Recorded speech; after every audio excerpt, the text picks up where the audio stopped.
Hoy venimos arrancando con lo que es el tema acerca del reino. Lo estuvimos hablando, en todos estos días hemos venido hablando acerca de que vamos a tocar el tema sobre el reino. Y este tema es tan tremendo que a ti te va a cambiar la vida. Oye lo que te estoy diciendo, te va a cambiar la vida y por medio de él usted luego va a cambiar la vida a otras personas. Porque somos para ser instrumentos, ¿sí o no? Estamos aquí para ser instrumentos. Hemos hablado estos días que Dios no nos puso en una iglesia como ovejas, sino que Él nos puso como discípulos. Por eso hoy ustedes, muchos, los que no sabían, no, pero muchos hoy vienen bien educaditos, con papel y lápiz. Hoy sacan el cuaderno, saca el cuaderno del reino, le voy a decir, usted saca el cuaderno del reino, materia reino hoy, ¿verdad? Entonces vamos a ir aprendiendo, súper importante.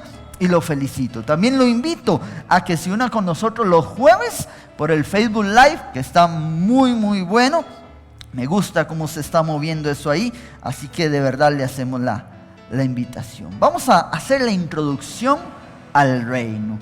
Quiero que me acompañe a Mateo capítulo 6, versículo 31. Mateo 6, 31. Si hay algo que se le va, ahí va a quedar también grabado, y para los que están en casita que no vinieron, pues ahí queda grabado. Pero usted también que está allá en la casita, apunte, no diga, ahí tengo el video para verlo. No, usted apunte. Esto es para usted, esto es para alimento para su espíritu.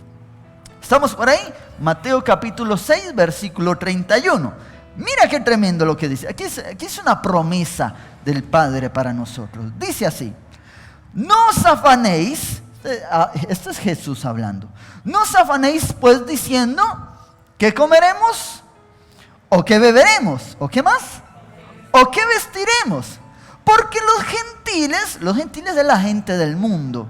Los gentiles buscan todas estas cosas, pero vuestro Padre Celestial sabe que tenéis necesidad de todas estas cosas. Y dice el 3, mas buscad primeramente el reino de Dios y su justicia, y todas estas cosas os serán añadidas. Ahora, cuando nosotros leemos esta palabra, y la leemos por encimita, para nosotros como que no funciona del todo bien, o no la llegamos a comprender a plenitud. ¿Por qué? Tenemos que recordar que la Biblia fue escrita primeramente en otro idioma, en otra época y en un lugar diferente con otras costumbres. ¿Me está siguiendo? Y no solo con otras costumbres, sino también la manera de vivir de ellos era totalmente diferente a la nuestra. Entonces, nosotros para comprender la palabra tenemos que trasladarnos allá a Israel para entender qué era lo que Jesús estaba diciendo. Ahora, la Biblia dice, no os afanéis. Esto es lo que Jesús les estaba diciendo. No os afanéis pues diciendo, ¿qué comeremos? ¿O qué beberemos? ¿O qué vestiremos? Ahora, casi todo ser humano, se afana en alguna área de su vida. Muchos dicen, están afanados por lo que van a comprar la semana. A ver si va a alcanzar para el diario, ¿sí o no? Entonces estamos afanados por qué comeremos. Algunos no se afanan por el qué beberemos, porque usted nada más abre la llave y siempre hay agua, ¿sí o no? Y si se va el agua, va donde el vecino. Entonces no tenemos tanto problema nosotros con este qué beberemos. Si en algún momento se va el agua en toda la región, pues el gobierno manda camiones con agua, que ya ha pasado en ciertos lados, manda camiones con agua y ahí está. No hay problema con el agua. Acá no hay problema. Más si usted se va a lugares como Liberia, como esos lados, usted le dicen, gaste agua, no importa, agua es lo que sobra, le dice la gente de ahí, ¿verdad? Entonces con eso nosotros no tenemos problema. Con el que comeremos, sí la pensamos por ahí, pero con el que beberemos, no. Eso no hay problema. Con el que vestiremos, más o menos. ¿Por qué? Porque tal vez hay pensamiento, pero porque queremos vestir mejor. ¿Me doy a entender? No porque no tenemos que vestir, sino porque queremos vestir mejor. Es como la mujer que llega, abre el closet y dice, uy, no tengo que ponerme 16 vestidos ahí de par en par. Uy, no tengo que ponerme hoy. Qué torta, tengo que ir a comprar algo. Y dice, no tiene que ponerse, pero es mentira, sí tiene que ponerse. Ahora, en Israel era diferente el asunto. En ese tiempo era diferente, porque en ese tiempo sí había preocupación y afán por estas cosas. Porque al ser un pueblo generalmente agrícola, dependía mucho y del agua, dependía mucho. O sea, si no había agua, no había alimento. ¿Me está siguiendo? Y al ser un pueblo que está en el desierto, hay mucha escasez del agua. Por eso habrían pozos, habían guerras por un pozo, habían pleitos por quién obtenía un pozo. Porque el que tenía un pozo prácticamente era millonario. ¿Me está siguiendo? El que tenía un pozo. Por eso la Biblia habla, cuando Jesús está con la mujer samaritana, que empiezan a hablar del pozo. Y muchas veces se nombra esos pozos de agua. El pozo que abrió nuestro padre Abraham, decía. O sea, los pozos era algo importantísimo. Un día estábamos viendo una película, mi esposa y yo, El niño que domó el viento, se la recomiendo, muy bonita. Y le muestra a uno, le da a entender a uno más o menos la idea de qué es no tener agua. Porque eso es un pueblo donde era un pueblo agrícola. Entonces, si no había agua, no había alimento. ¿Me sigue? Y si no había alimento, se muere. Entonces, empezó a escasear el agua totalmente, una sequía tremenda. Y la gente o las guerras comenzaron a darse por el grano, por el maíz o por el alimento. Entonces la gente entraba a las casas y no robaban la pantalla. No te robaban el televisor, te robaban el alimento. Entonces, en una parte ahí de la película, en la escena, llegan, entran a la bodega, una pequeña bodega que tiene la gente ahí muy, muy pobre, y se roban 3, 4 sacos de alimento. Y las personas de la casa quedaron destrozadas, porque dijeron, no hay alimento, vamos a morir. ¿Me está siguiendo? Entonces es muy diferente. Con nosotros igual es muy diferente, porque hay un afán. Siempre hay un afán, porque ¿qué vamos a comprar esta semana? O si nos va a alcanzar. Pero al final de cuentas, siempre se come. Y si algún día no hay algún vecino, Dios manda a los cuervos para que te den alimento, ¿sí o no? Al final de cuentas, aquí nadie muere de hambre. Y lo podemos ver en que más de uno estamos bien panzoncitos, ¿verdad? Pachoncitos estamos. Entonces vemos que no hay ese problema de alimento acá. Ahora, el que vestiremos, nosotros no tenemos problema. Como le digo, a veces usted abre el closet, 16 vestidos y no sabe qué ponerse. Dice, no tengo ropa, dice. Qué maña decir eso, no tengo ropa y el closet lleno. En Israel era otra historia. Porque en Israel generalmente la persona tenía un vestido, a lo más 2. Si tenía 3, y era alguien de plata. ¿Me está siguiendo? Es decir, ahí el vestido era algo serio. Era algo que podía ser hasta heredado el asunto. No era cualquier cosa. No era como, uy, hoy me uso esto y mañana pongo otra cosa. No, usamos lo mismo. ¿Me está siguiendo por ahí? Los zapatos, no era que no sabían qué escoger, si entre las Nike o las Jordan. No, sandalias para todos. Incluso la Biblia lo habla cuando el pueblo de Israel iba por el desierto. Y hace un comentario diciendo, y el calzado, las sandalias nunca se gastaron. Eso fue un milagro. Aquí usted no se preocupa tanto por eso. Tal vez anda una que otra tenis ahí que ya se le va saliendo la lengua, se le va saliendo el pie por el zapato. Pero en la mayoría no es porque no hay, sino porque tal vez le gusta mucho ese par de tenis. Pero no tenemos tanto afán por eso. Sin embargo, tenemos afán por muchas otras cosas. Cuando vienen los pagos, ahí viene el afán. Si va a alcanzar para la siguiente semana. Tal vez no son esas 3 cosas, pero nosotros sí. Ejemplo, por alimentos, si nos afanamos un poco. ¿Qué vamos a comer? No hay plata, no hay nada. ¿Qué vamos a comer? El beber, la ropa, no. Pero pensamos en el pago de la luz, en el pago del agua, el pago del internet, el pago del préstamo, el pago del alquiler, el marchamo, el RITEVE, la escuela, el cable, el colegio, el internet, los impuestos, etcétera, etcétera, etcétera. Y de todas esas cosas tenemos necesidad. Del cable no, pero de la mayoría de las cosas sí tenemos necesidad. Aunque usted sienta que se muere porque le quitaron el Netflix, no, pero hay necesidad y Dios sabe de qué tenemos necesidad. La palabra aplica para nosotros en este tiempo. El problema es ese. Nosotros nos afanamos, tal vez no por esto, pero sí por todo lo demás. Y aunque nosotros nos afanemos por todo lo demás, Dios sabe de qué cosa tú tienes necesidad. Es decir, Jesús sabía de qué cosa tenía necesidad el pueblo de Israel en aquel tiempo y de qué cosa tiene necesidad el pueblo de Coronado en este tiempo. ¿Me está siguiendo por ahí? Ok, pero entonces la palabra dice, porque los gentiles, es decir, la gente del mundo, buscan todas estas cosas. Cuando estábamos en el mundo, ¿qué era lo que buscábamos? Eso.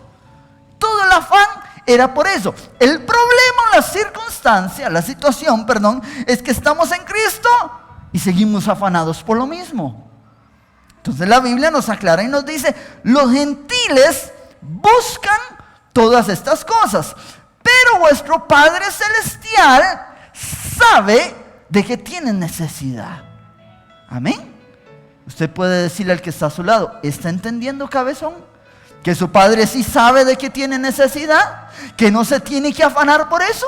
Entonces, ¿qué dice la Biblia? Dice así, mas buscad primeramente el reino de Dios y su justicia, y todas estas cosas os serán añadidas. Pero ¿qué pasa? No buscamos el reino, porque a veces ni siquiera sabemos qué es el reino. No buscamos la justicia, porque no entendemos qué es la justicia. Lo leemos todo muy por encima. Buscar el reino de Dios y su justicia. Y pensamos que es venir a la iglesia, pasar un rato acá, leer la palabra de vez en cuando. Y eso es todo. Pero, ¿qué es el reino? Nosotros tenemos que aprender eso. ¿Qué es el reino de Dios y qué es la justicia? Primeramente, y resumiéndolo mucho acá, el reino habla de Dios. En el rey está representado el reino. Entonces, ¿qué hay que buscar? Hay que buscar al rey. ¿Me está siguiendo? ¿Cómo lo buscamos? En oración, en ayuno. Y dice, y su justicia. ¿Cuál justicia? Su palabra. Esa es la justicia. Entonces, traduciéndolo diría, busca primeramente a Dios en oración y busca en su palabra. Aprende su palabra. Ese es el rey y la justicia. Es una ley. ¿Me está siguiendo ahí? Amén. Entonces, nosotros venimos y nos afanamos en todo esto. ¿Por qué?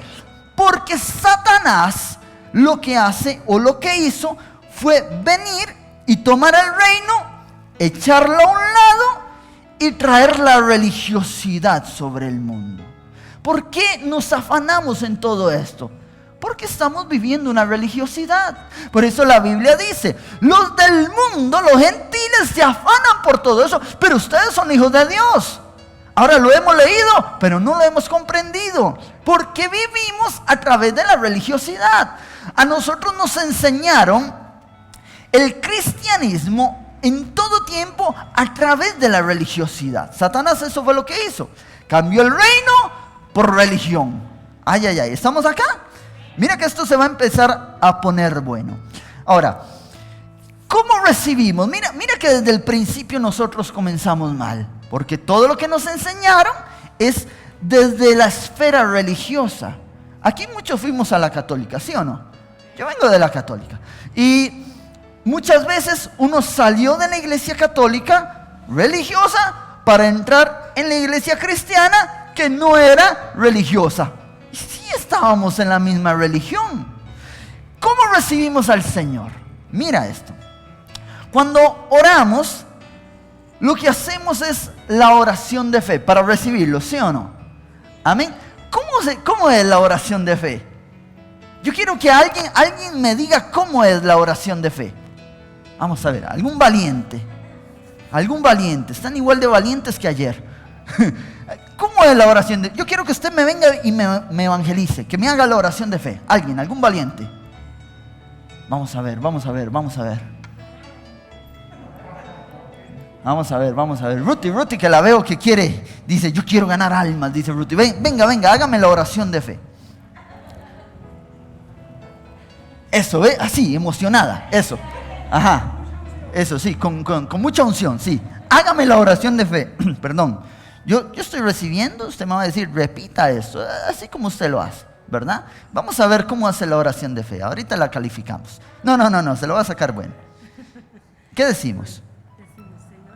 Sí, hágalo duro porque solo hay un micrófono y los que están en la casa no oyen. ¿Qué decimos? Perdón, ¿qué decimos? ¿Qué tengo que hacer yo? ¿Qué tengo que hacer? Tengo que repetir, ¿sí o no? Ok, yo repito. Ok, cierro los ojos y repito. Ok, primer palabra. Mira qué curioso, igual que ayer. Señor Jesús. Ok. Te recibo en mi corazón. Límpiame. Lávame con tu sangre. Limpia mis pecados. En el nombre de Jesús. Amén. Ok, está bien. Muy simple, está bien.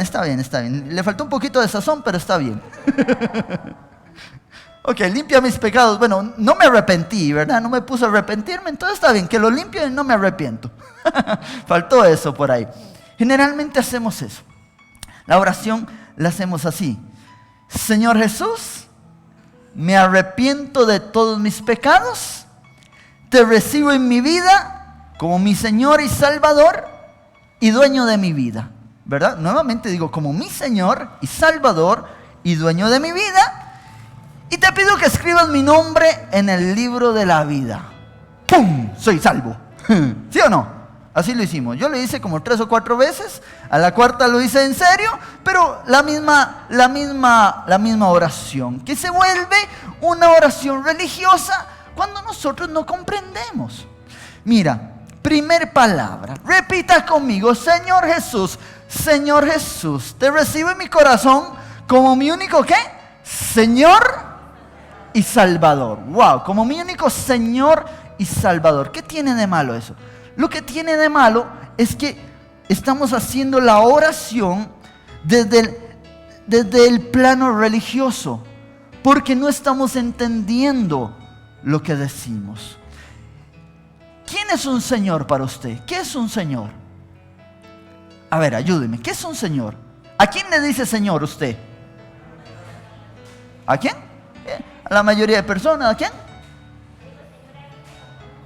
¿A alguien que conoce? ¿Quién más es un Señor para usted? ¿Qué es un Señor? Una persona mayor. ¿Qué más? ¿Qué más? Por ahí andamos, más o menos. Generalmente es una persona mayor, una persona a la que se le da respeto. Entonces, cuando decimos Señor Jesús, casi que estamos diciendo anciano de días. Nuestro Dios, que le merecemos respeto. No entendemos la palabra. Por eso, mucha gente hace la oración de fe y a la semana siguiente está en la calle, está en el mundo. Porque le dijimos, Señor Jesús, escribe mi nombre en el libro de la vida. Me arrepiento de mis pecados. No saben ni qué es un pecado. Es como que le dijeran, arrepiéntete de todas tus concupiscencias. Y si es tan bárbaro, ¿y ese con qué se come? Lo primero que no entendemos nosotros es Señor. Señor acá no significa lo mismo que Señor allá en Oriente. Oriente o Occidente siempre se me enreda. No es lo mismo acá, aquí en Israel decir Señor. ¿Por qué? Porque Señor viene de la palabra griega Adón. Oído ahí para que apuntes. Señor viene del griego Adón, que significa gobernar, soberano, controlador, amo y dueño. Ay. Y ahí nos cambia un poco el asunto. ¿Qué significa Señor? Soberano, significa uno que gobierna, controlador, amo y dueño. Cuando nosotros le decíamos, te recibo como mi Señor y Salvador, casi que estábamos diciendo, te recibo como el don Juanito, mi Salvador. No. Cuando nosotros entendemos la palabra, quiere decir que lo estamos recibiendo como el que nos va a gobernar, como nuestro amo, como nuestro dueño. Y aquí también nosotros tenemos otro problema de religiosidad. Porque le decimos, sí, Señor, te recibo como, podemos decirle, te recibo como mi amo. ¿Y qué es un amo? ¿Qué es? El amo es, en pocas palabras, el dueño del esclavo. ¿Me está siguiendo? Aquí tenemos otro choque cultural nosotros, porque aquí nadie ha sido esclavo nunca. En Costa Rica nadie ha vivido la esclavitud natural. No sabemos qué es ser un esclavo. Allá en otros países podrán saber, la cultura negra también pueden saber qué es ser un esclavo. Pero usted y yo no tenemos ni una idea qué es ser un esclavo. Hay gente que dice, soy esclavo del trabajo. Sí, pero cuando quieras lo dejas. A veces llegas tarde. Una cosa es eso y otra cosa es ser un verdadero esclavo. Ahora, mire qué tremendo. El significado de la palabra esclavo quiere decir que carece de libertad y de derechos propios. Oído ahí.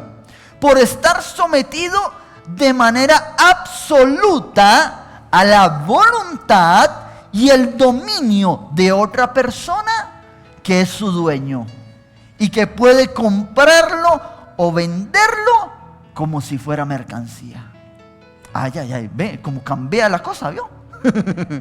Cambia totalmente. Vuelvo y repito, un esclavo es una persona que carece de libertad y de derechos propios por estar sometido de manera absoluta a la voluntad y el dominio de otra persona que es su dueña y que puede comprarlo o venderlo como si fuera mercancía. En el mundo, usted y yo éramos esclavos del pecado, ¿sí o no? Sí.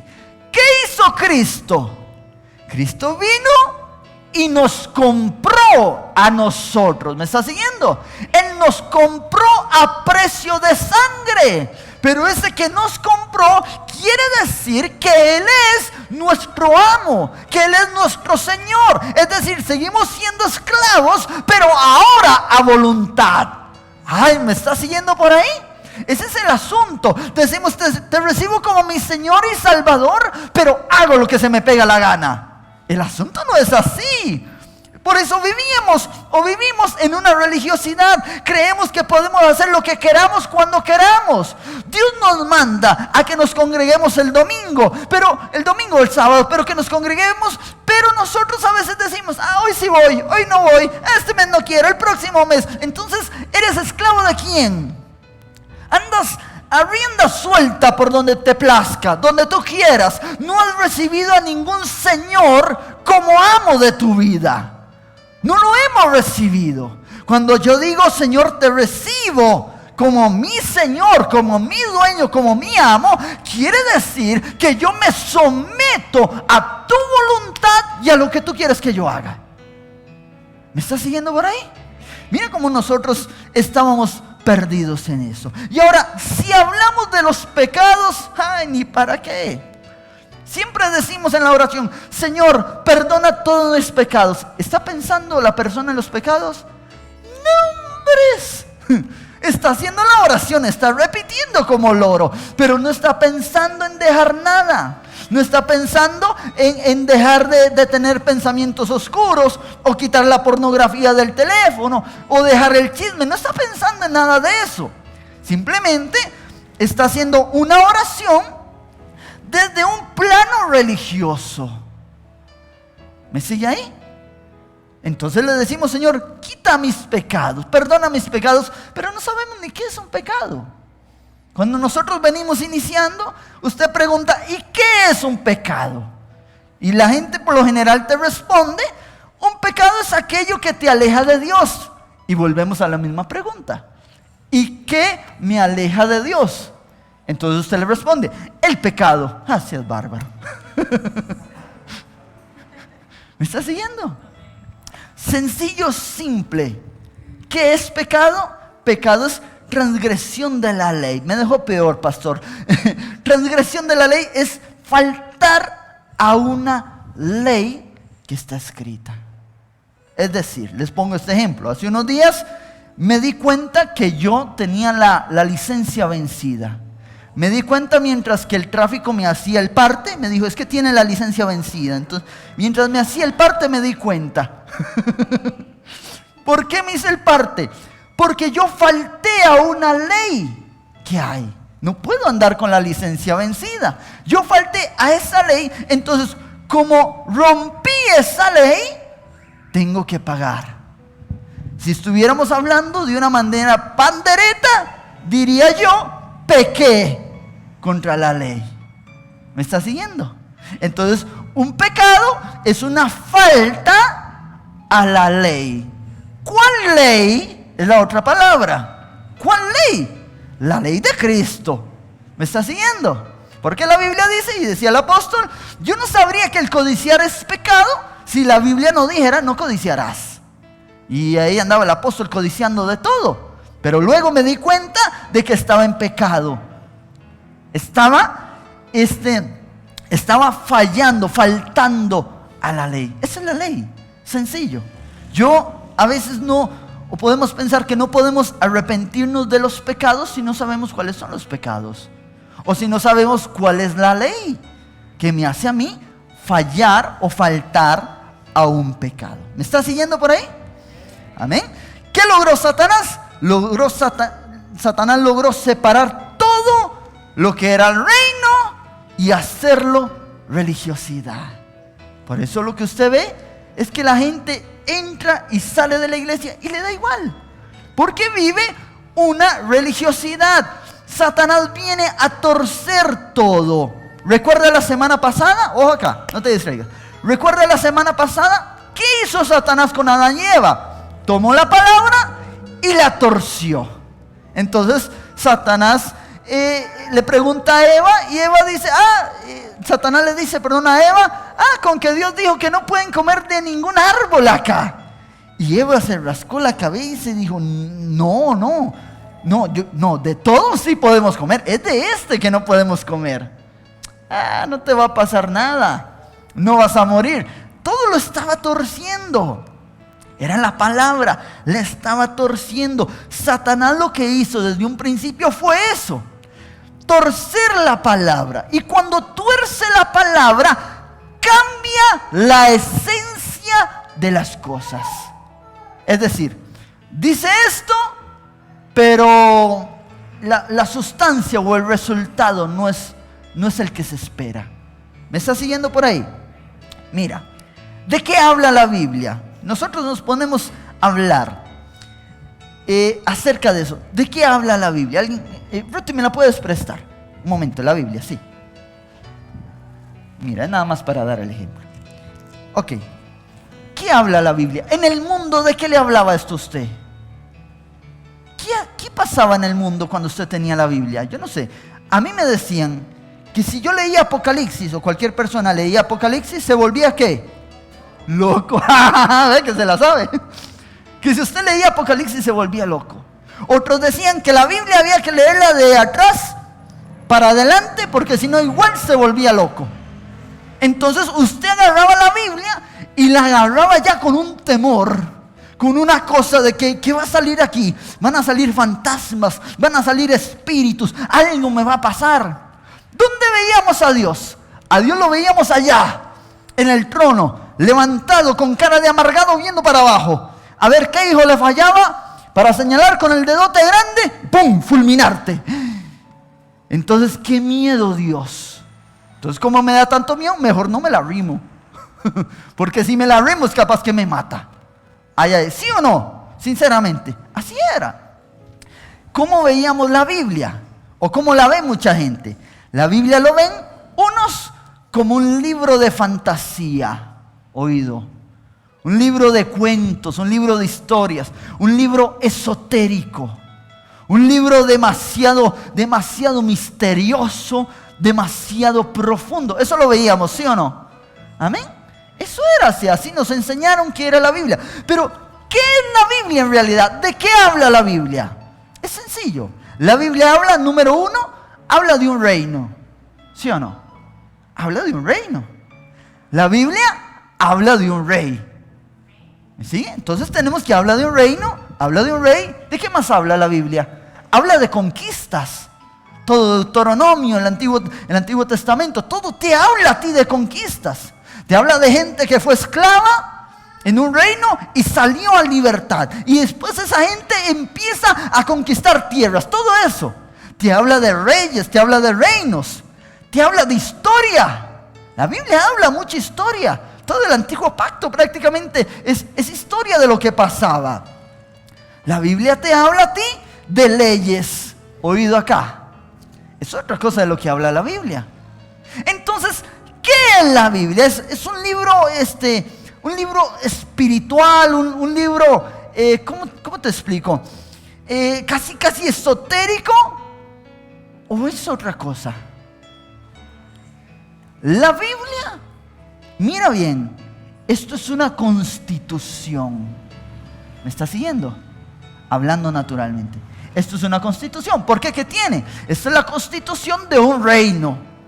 Que tiene historia del reino, te explica del rey, te habla de leyes, tanto morales como naturales. De todo eso te habla esto. Entonces esto no es simplemente o no es un libro espiritual. Esto es una constitución, lo que nosotros tenemos en la mano. Amén. ¿Me va siguiendo por ahí? ¿Ve que el asunto no es tan espiritual? Pero buscan allá, yo creo. Entonces mira qué más. Ahora tenemos entendido entonces qué es la Biblia, que es de reinos. Por favor, si alguien me atiende. ¿Qué habla de reinos? Habla de un rey, habla de conquistas, habla de batallas, habla de cómo hacer una batalla. Mira esto, qué tremendo. Habla de cómo pelear las guerras. Habla de cómo arrebatar lo que el enemigo se llevó. Entonces es algo que nos está hablando de un reino, de ejércitos, de cómo conquistar, de cómo ganar, de cómo gobernar. ¿Me está siguiendo? Eso es lo que habla la palabra de Dios. No es un libro solamente espiritual, no es un libro de fantasía. Te habla de historia, la historia de un rey. Te enseña eso. Muy poca gente habla de reino. Casi nadie. Usted va a las iglesias y te hablan de todo, de que vas a ser próspero, vas a ser bendecido, de esto, de lo otro, de aquello, pero poquísimos te hablan del reino. Ahora, ¿qué vino Jesús a hablar? ¿Qué fue lo que predicó Jesús? Jesús predicó el reino, no predicó de ninguna otra cosa. ¿Cuáles eran las buenas nuevas? Que el reino había venido, se había acercado. Pero cuando tú y yo vamos a predicar las buenas nuevas, no predicamos que el reino se acercó. Predicamos que Cristo murió en la cruz para darnos vida. Y decimos, esto es el evangelio. Y eso no es todo el evangelio. Eso es una pequeña parte del evangelio. Porque Cristo nunca hubiera podido predicar ese evangelio. ¿Cómo lo iba a predicar si estaba vivo? Aún los discípulos no entendían que Él iba a ir a la cruz, a morir y a resucitar. No lo entendían, no lo comprendían. ¿Cómo iban ellos a predicar el reino? ¿A predicar las buenas nuevas? No, las buenas nuevas era que el reino había venido acá a la tierra. Entonces cuando Satanás se dio cuenta de eso, Satanás dice, aquí yo tengo que hacer algo. Ya sé, voy a agarrar el reino, la palabra reino, la voy a minimizar y voy a hacer los religiosos. ¿Me está siguiendo? Entonces voy a hacer una religión. ¿Me sigue por ahí? Mira qué tremendo. Si yo le pregunto a usted, porque el plan del enemigo siempre es distorsionar. ¿Usted se congrega? ¿Cuál es su respuesta? Respóndame. Sí. Entonces usted va a una iglesia. Sí. ¿Y usted qué es? Cristiano. Usted es cristiano. Ya. Ok, perfecto. Aquí ya tenemos un problema. ¿Cuántos somos cristianos acá? Pero ¿de dónde vino la palabra cristiano? Jesús dijo, y seréis llamados cristianos. ¿Dijo eso? No, nunca Jesús nos llamó cristianos. Entonces, ¿dónde empieza la palabra cristiano? Como le digo, el enemigo viene a distorsionar. ¿De dónde empieza la palabra cristiano? Eso empieza en la iglesia de Antioquía.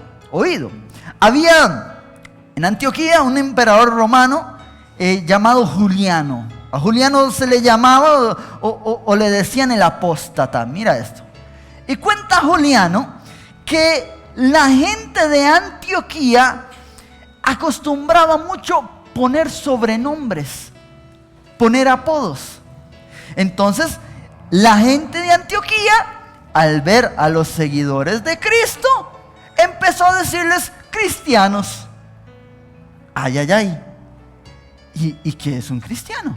Porque no los decían porque los admiraban, los decían porque los despreciaban. ¿Me sigue? ¿Qué significa cristiano? Cristiano significa pequeño Cristo. Oído ahí. Pero esto no lo decían como, wow, es un pequeño Cristo. No. Pequeño Cristo. No es nadie. ¿Me siguen? Era algo despreciativo. Eso viene parte del latín, la parte de Girstos, del latino, del griego, y la otra parte del latín. Entonces unieron las dos y dijeron, son cristianos. Es una cochinadilla así. Ni se ven. ¿Me sigue? ¿Qué es algo que, trayéndolo más moderno, cómo le dicen al cristiano? A los cristianos, ¿cómo se les dice? Panderetas. ¿Por qué lo dicen panderetas? Porque te admiran mucho. No es porque te admiran mucho. ¿Qué eres? Ya te volviste pandereta. Algo despreciativo. Ahora, ¿qué pasa? Cuando te dicen, ¿y vos qué? ¿Sos pandereta también? ¿Qué le dices? Sí, y con mucha honra. ¿Qué fue lo que pasó en Antioquía? Pues, ¿qué eres? Pues, un pequeño Cristo. Sí, soy cristiano. ¿Me está siguiendo? En el principio el enemigo lo hizo para despreciar. Después los cristianos lo tomaron para sí. Y dijeron, sí, soy un cristiano. Pero ese no era el título. Jesús nunca dijo que tú fueras un pequeño Cristo. ¿Qué dice la palabra que eres? Hijo de Dios. ¿Qué más? Que eres rey y sacerdote. ¡Wow! ¿Ves la diferencia? Lo que hace el enemigo. ¿Qué eres? Un cristiano, dice el enemigo. Pero Dios dice, no, yo tengo hijos reyes y sacerdotes. El enemigo dice, eres un pequeño cristiano, un cristianoide ahí, cristianito. No, reyes y sacerdotes. ¿Ven la diferencia? Jesús nunca dijo que fuéramos cristianos. Eso lo dijo el mundo. Esa palabra viene del paganismo para despreciar al Hijo de Dios. Pero usted sabe quién es. Usted es un hijo de Dios. Usted es un rey también. Usted es un príncipe, una princesa que tiene que caminar como tal porque su padre es rey de reyes y señor de señores. Alguien me dice amén a eso. Denle ese aplauso. Por eso usted es rey y sacerdote, dice la palabra. No eras un cristiano. Una cosita así. Cristo era grande, pero tú no eres nada, dice el diablo. ¡Wow! ¿Ve cómo distorsiona todo el enemigo? ¿Y eso para qué lo hace el enemigo? Eso lo hace para quitarnos la identidad. Ay, ay, ay. Ahora, ¿qué quería el enemigo? El enemigo dice, no me basta con hacerlos chiquiticos. Quiero que sean uno más del resto. Entonces, ¿qué dice el diablo? Viene y nos pone otro significado. Entonces la gente te pregunta, ¿y tú qué eres? Cristiano, ¿sí o no? ¿Cristiano qué? Ok, cristiano evangélico. ¿Qué más? ¿Eres cristiano evangélico entonces? ¿O qué? ¿Cuál es otro término? ¿Evangélico? ¿Qué más? ¿Qué más? ¿Perdón? Pentecostal, ¿sí? Pentecostés. Cristiano pentecostés. ¿Qué más? ¿qué más? Porque el enemigo nos pone mucho. Mira esto. Nos pone que somos cristianos evangélicos, hay cristianos protestantes, hay cristianos metodistas, hay cristianos pentecostés, hay cristianos ortodoxos, hay cristianos ortodoxos orientales, hay cristianos anglicanos, hay cristianos luteranos, hay revolucionistas y hay católicos. Ay, ay, ay. Entonces, ¿qué eres? Uno más. ¿Me estás siguiendo? Ese es el engaño de Satanás. Por eso vivimos la vida cristiana como una religión más, llenos de religiosidad. Y decimos, no somos religiosos. Mentira. Igual de religiosos. Los apóstoles no eran religiosos. Los discípulos no eran religiosos. Ellos daban la vida por la palabra, daban la vida por el mensaje. Usted cae una llovizna y dice, hoy no voy, porque es capaz que por la llovizna se me pegue el COVID y mejor no voy.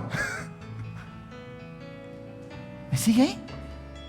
Entonces, ¿dónde está la valentía? La valentía se la chupó el enemigo, porque Dios decía que eras un general, eras rey. El enemigo dice, no, eres un cristianito, lo que vives es una religión más. Al principio hasta a mí me daba, no sé si vergüenza o cosas. Yo no sabía ni dónde estaba parado ahí. Porque a mí me decían, ¿y usted qué es? Cristiano. Y me preguntaban, ¿cristiano qué? Su iglesia es cristiana, pero ¿qué es? ¿Es evangélica? ¿Es protestante? ¿Qué es? Y yo me quedaba bateado. Pero bateado me quedaba. Y yo decía por un lado, bueno, evangélica porque evangelizamos. Pentecostal o pentecostés porque hay mover del espíritu, y estaba en eso, y en eso. Entonces, ¿qué soy? ¿Qué somos? Entonces yo decía, bueno, generalmente casi todos los cultos en esos tiempos, la gente caía al suelo, había mover del espíritu, es pentecostal, digo yo. Eso somos, esa fue la deducción, pentecostal. ¿Por qué? Porque a la mayoría de la iglesia le da la chiripiorca ahí. Los toca el espíritu. Entonces, pentecostal. ¿Qué era? Era religión. ¿Me sigue?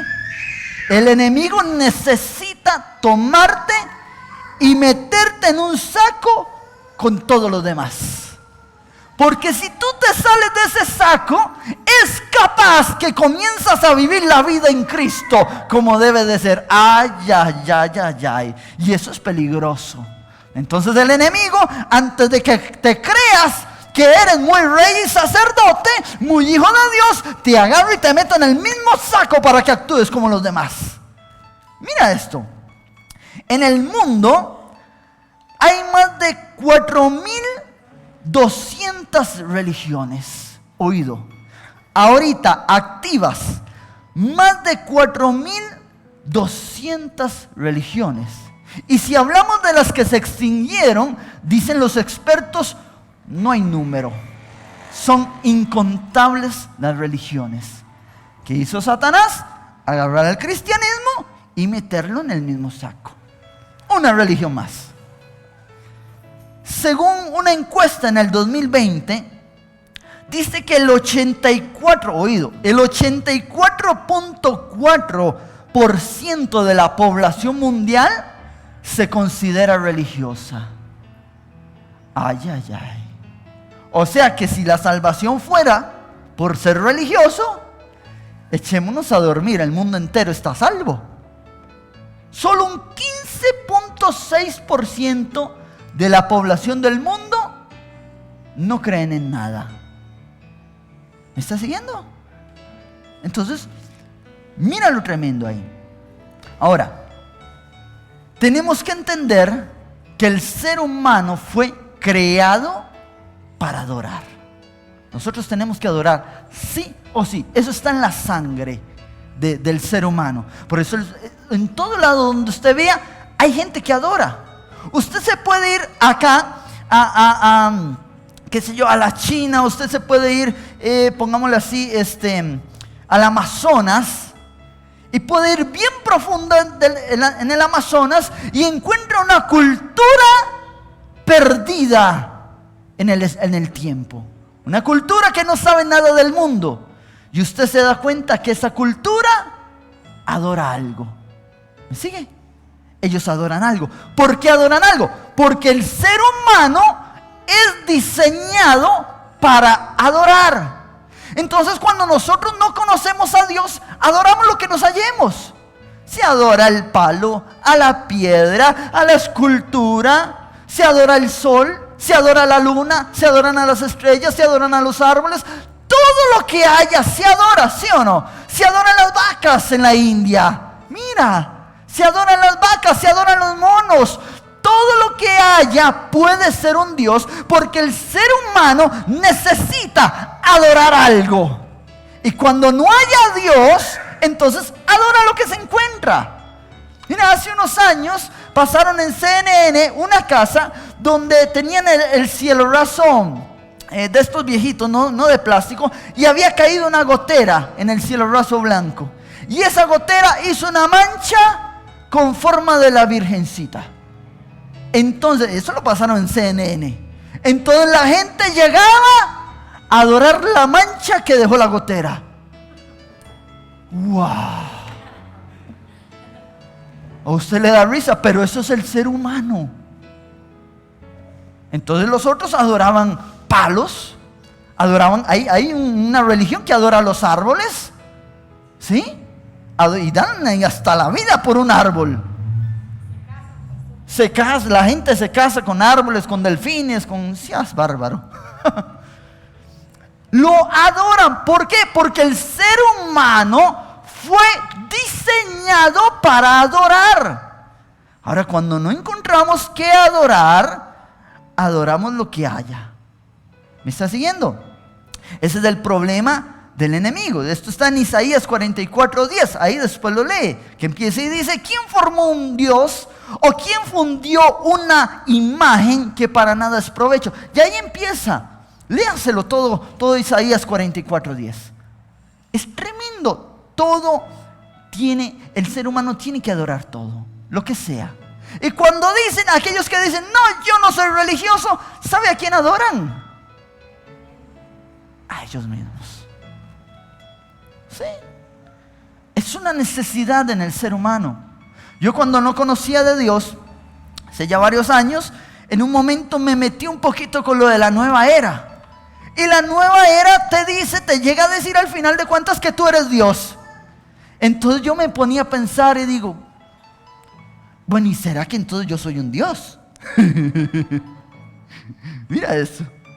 Está más guapo se veía uno y es que yo soy un Dios. Y uno se lo llegaba a creer. Porque el ser humano necesita adorar. ¿Me está siguiendo? ¿Qué es la religión? Apúntalo ahí. ¿Qué es la religión? Porque de la religión viene la religiosidad. Entonces, ¿qué es la religión? Dice así: la religión es el resultado de la respuesta del hombre ante un profundo vacío espiritual en el fondo de su alma. Vuelvo y repito. La religión es el resultado de la respuesta del hombre ante un profundo vacío espiritual en el fondo de su alma. Todos saben que necesitan algo, nada más que no todos saben qué. Es como lo que hablaba ahora la mujer samaritana. Tenía sed, pero ella no sabía de qué. Entonces, ¿qué hacía la mujer samaritana? La mujer samaritana andaba con un marido, después se divorciaba, no le servía, agarraba otro, se divorciaba, agarraba otro, se divorciaba, agarraba otro. Al final de cuentas probó con 5 y ya andaba en unión libre. Mira, eso era. ¿Por qué? Porque tenía la necesidad de llenar un vacío. Ese es el ser humano. Cuando no hallo a Dios, entonces tengo que llenar un vacío. Ahora, ¿qué fue lo que pasó en Edén? En Edén lo que pasó fue que Adán y Eva caminaban y hablaban con Dios de tú a tú. Ellos en todo momento. Dios venía, se tomaba un cafecito con Adán y Eva, andaban por ahí, Adán le empezaba a contar a Dios los animales que había visto, mundo. A este le puse lagarto porque tiene la boca grande. A este le puse pajarito azul porque es un pajarito y es azul. Y ahí andaban. Ellos hablaban, se comunicaban. Cuando se rompe esa comunicación por causa del pecado, entonces hay una necesidad en el hombre por restaurar esa unión. Porque de ahí venimos. Entonces, al tener esa necesidad de restaurar y no estar Dios en medio, nace la religión. ¿Me está siguiendo? Es decir, la religión, se lo voy a poner acá, es la búsqueda, en este otro significado, la búsqueda del hombre por hallar a Dios y el reino perdido. Eso es religión. La búsqueda del hombre por hallar a Dios y el reino perdido. El reino que perdió. Que el hombre tenía un reino. Son los esfuerzos de la humanidad para restaurar esa relación. Eso fue lo que dio origen a la religión y a la religiosidad. Entonces mira lo tremendo de todo esto. ¿Cuál es la diferencia? Que la religión es intangible. La religión son palabras, son creencias, son pensamientos. Eso es la religión, nada existe. Vienen y adoran un palo, el palo está ahí, no se mueve, es madera. Le dan forma de hombre y ahí está el mismo palo. Lo cargan, dice la Biblia, se lo ponen en los hombros y lo llevan a un lugar alto. Y ahí va el palo y le ponen mechones, entonces para ahí va como Bob Marley haciendo así el pelo. ¿Sí o no? Que a veces usted dice, uy, se me va a venir encima. Esa es la religión. Entonces, es algo que no existe al final. No te lleva a nada. Dios no nos dejó una religión. Jesús no vino a implementar nunca una religión. Jesús vino y lo que hizo fue decir, aquí está el reino.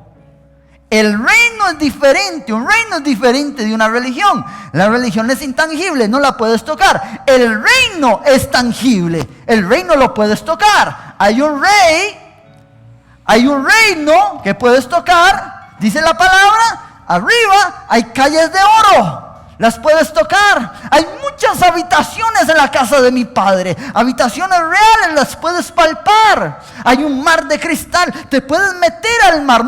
No es ficticio, no es fantasioso. Ahí está el mar, puedes entrar. Hay un rey, hay súbditos, hay guerreros. Hay un trono real ahí. Real, que se puede tocar, se puede ver. La religión no la ves. Te imaginas, pero no hay nada, no existe nada. Por eso Cristo no trajo una religión, Él trajo el reino. Ay, ay, ay, que es muy diferente. Dios trajo el reino. El reino nos habla también de un ámbito político. Nos habla de un lugar, porque no puede haber reino si no hay un lugar.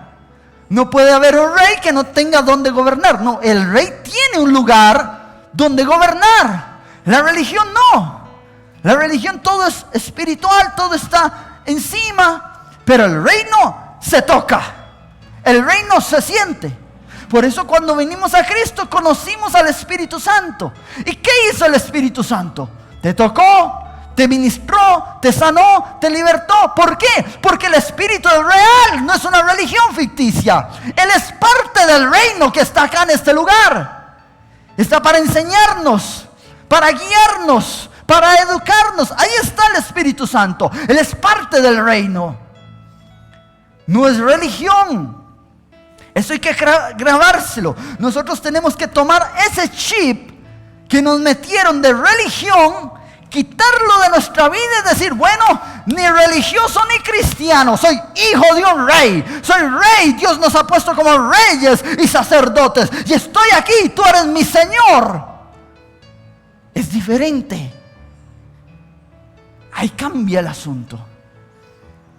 Dios nos pone un reino en este lugar. Mira esto. Mateo capítulo 3, versículo 1. Vamos para allá. Ya ahorita vamos terminando. Mateo 3:1.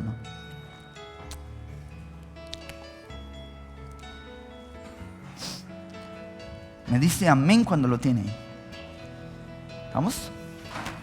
Mateo 3:1 dice así: en aquellos días vino Juan el Bautista predicando en el desierto de Judea y diciendo, oído lo que decía Juan el Bautista: arrepentíos, porque el reino de los cielos, ¿qué? Ay, ¿qué predicaba Juan? Que el reino se había acercado, que había que arrepentirse porque el reino se había acercado. Nunca predicó de una religión. No dijo, conviértanse a esta religión, al islamismo, al judaísmo. No, el reino se ha acercado, arrepiéntete. Eso es lo que predicaba Juan, solo eso predicó. Y la gente que ahí sí entendía, venía buscando la salvación. ¿Estamos? Marcos capítulo 1, versículo 14. Esto es cuando Juan es encarcelado. Marcos 1, 14. ¿Lo tenemos? Mira esto tremendo. Dice así: después que Juan fue encarcelado, Jesús vino a Galilea, oído, predicando el evangelio. ¿Quién lo estaba predicando? Jesús vino predicando el evangelio. ¿Cuál evangelio? Del reino de Dios. Oído lo que decía. Jesús predicaba y decía, el tiempo, predicar significa hablar en alta voz. Jesús decía, el tiempo se ha cumplido y el reino de Dios se ha acercado. Arrepentíos y creed en el evangelio. ¡Wow! Eso era Dios. Ese era Jesús. ¿Qué predicaba? El reino está aquí. Arrepiéntete. Todo lo que él hablaba era del reino. Jesús casi no habló de sanidad. Casi no habló de liberación, muy poco habló del bautismo, muy poco habló de la cruz, pero de lo que más habló, del reino. Wow. Ahora el enemigo, ¿qué hace? Distorsiona. Eso es lo que hace el enemigo. El enemigo quiere que tú aprendas, pero no más tantito. Que estés aprendiendo ahí gotita a gotita para que no sospeches, pero que no te pases de la raya. Pero cuando nosotros entendemos el reino, mira, la mente se te abre. Tú ves las cosas diferentes. Dios, en mi caso, ha venido hablándome y revelándome tantas cosas. Un día me reveló el reino, me reveló los diezmos y las ofrendas a través del reino. Nunca lo había entendido tan bien. Nunca. Y todo lo que ponían, que los diezmos era en el tiempo de Jesús o en el antiguo pacto, esto, lo otro. Mira, todo eso se te desborona. Todo se te desborona, se te cae. Porque el asunto era reino. ¿Me está siguiendo? Nosotros tenemos que aprender y vamos a aprender acerca del reino de una manera poderosísima. Toda su religiosidad se le va a ir desboronando a usted. Se le tiene que desboronar. Por eso le dije, cuando vaya a orar en la noche, ore, Señor, revélame tu reino. Revélame tu reino. Necesitamos conocer el reino. Necesitamos entender el reino. Algo que dice la palabra, esto se lo doy como un extra. Pero hay algo que dice la palabra, que Cristo iba a venir cuando fuera predicado en todo el mundo, ¿qué? Este evangelio del reino. No todo el mundo está predicando el reino. Ahora predicamos de Jesús, está bien, pero ¿quién es Jesús? Dice la Biblia que Jesús es la puerta. ¿Sí o no? Él es la puerta. ¿La puerta a qué? Al reino de Dios. Ve, mira cómo se va aclarando eso. El problema es que el enemigo distorsiona el asunto y entonces vinimos y nos quedamos en el umbral. Nos quedamos en la puerta. Nos quedamos en Cristo. Allá estaba el reino. Uy, sí, pero esta puerta está de lujo, pastor. Mira qué marco.